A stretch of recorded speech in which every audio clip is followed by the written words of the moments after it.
Good afternoon. So this is Tutress.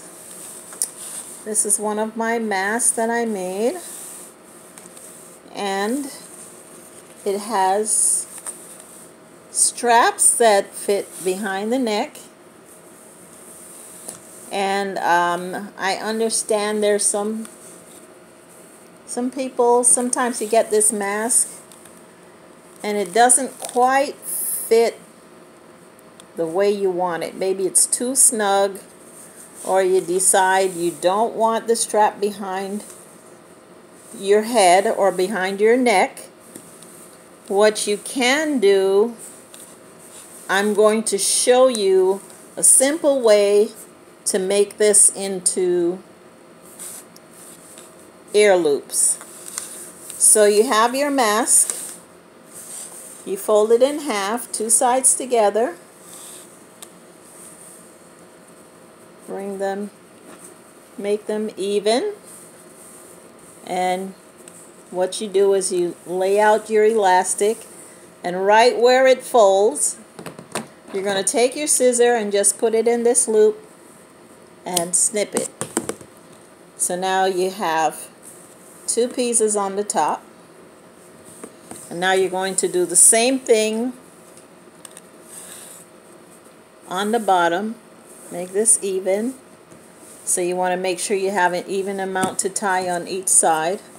And then you're going to put your scissors right there in that loop, snip it, and now you have 4 dangling edges. So stretch out your mask, and you'll see you have 2 pieces on either side.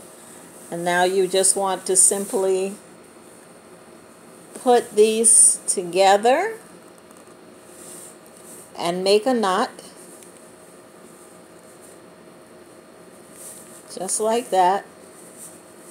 And you'll be able to adjust this. Some of it's going to some of them going to be too long or too short.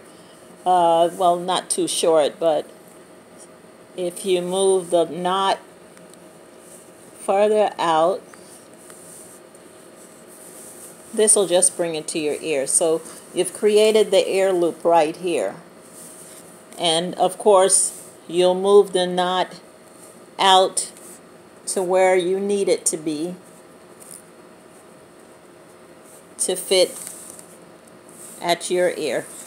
And you'll do the same thing on this side.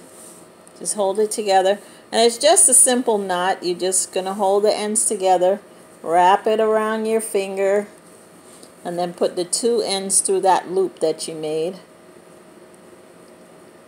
2 ends together through that loop and pull it, and there you have it.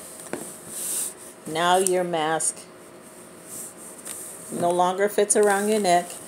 Now you can put it on over your ears, and I'll just put this on so that you can see it on. And there you have it. Now you have ear loops, and you're good to go.